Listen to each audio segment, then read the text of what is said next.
Okey, Assalamualaikum dan salam sejahtera.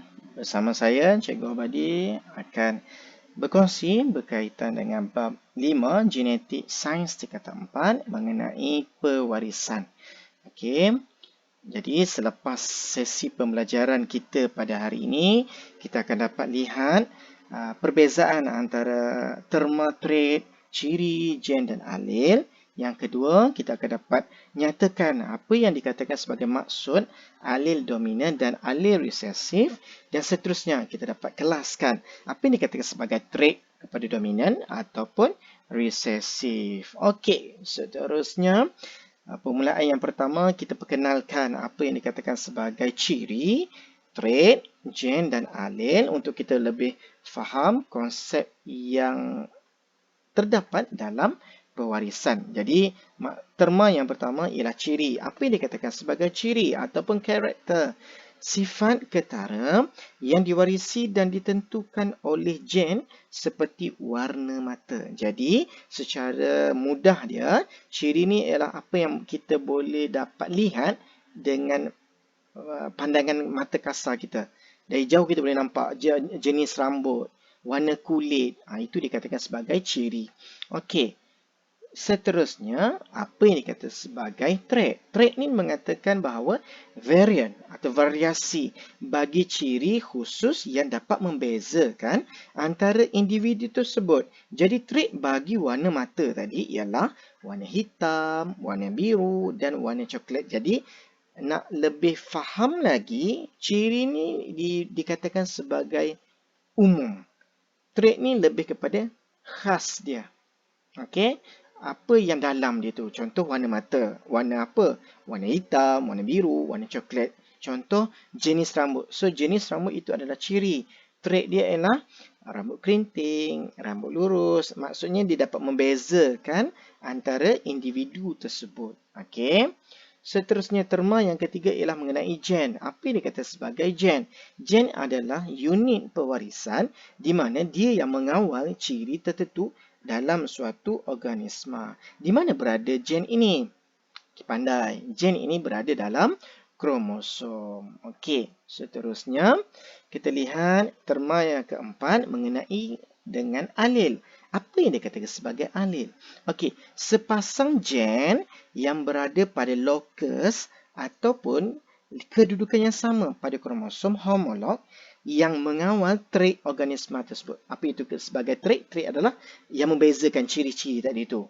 Warna mata tadi warna apa? Warna hitam, warna biru, warna coklat. Okey, trait dia. Jadi, dia berada pada lokus yang sama, itu dikatakan sebagai alel. Okey. Lebih mudah lagi, saya akan tunjukkan dalam gambar rajah seperti ini.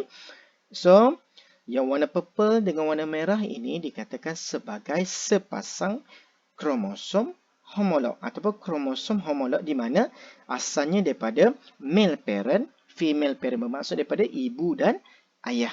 Okey, jadi kalau kita lihat ini huruf-huruf ini adalah mewakili gen. Pada kedudukan yang sama antara pasangan ataupun kromosom homolog ini dikatakan sebagai alel. R kecil bermaksud dia mengawal trait apa? Contoh, dia mengawal warna mata. P besar, mungkin dia mengawal warna kulit. Jadi, pada aras yang sama, pada lokus yang sama atau kedudukan sama, ini dikatakan sebagai alel. Jadi, berlainan gen adalah berada pada kedudukan yang berbeza.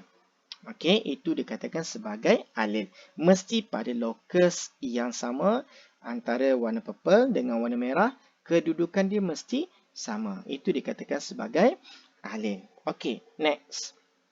Kita nak lihat seterusnya ialah apa yang dikatakan sebagai alel dominan ataupun alel resesif. Okey, jadi kalau kita tengok gambar rajah ini, A huruf besar, dia macam ketua gangster. Dia huruf besar, dia dominan. Apabila seorang yang baru nak up, kecil, budak kecil. So, A huruf kecil ni merujuk kepada resesif. Jadi, apa yang dikatakan sebagai alel dominan? Alel dominan mempamerkan ciri yang dikawalnya dan menutupi kesan alel resesif dan diwakili dengan huruf besar. Okey, secara analogi dia.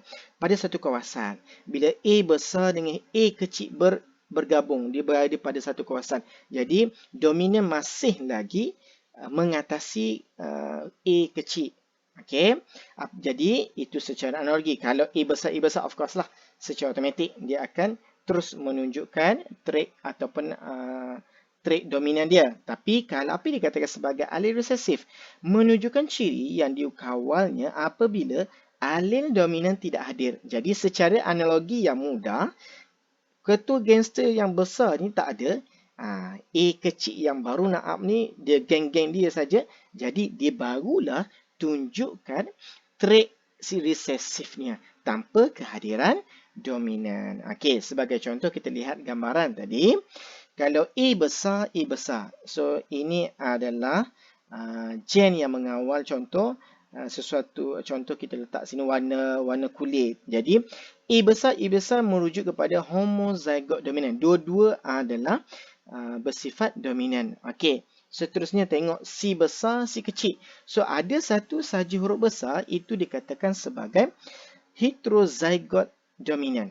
Maksudnya dia ada saja huruf besar terus ke arah dominan. Sebab apa? Dia menutupi alel yang resesif. Tapi jika B kecil, dua-dua adalah resesif, maka itu dikatakan sebagai homozygote resesif. Maka B kecil dia akan menunjukkan si trait yang resesif lah. Sebab tanpa kehadiran alel dominan. Yang ni ada alel dominan. Jadi dia akan tunjukkan trait dominan. Okey, harap faham. Ada saja huruf besar, satu huruf besar, dia terus pamerkan trait dominan. Dua-dua huruf kecil, dia terus secara automatik akan keluarkan trait resesif. Okey. Jadi, ini adalah beberapa contoh mengenai trait dominan dan trait resesif. Sebagai contoh, kebolehan menggulung lidah. Dia boleh gulung lidah. Jadi, itu dikatakan sebagai dominan.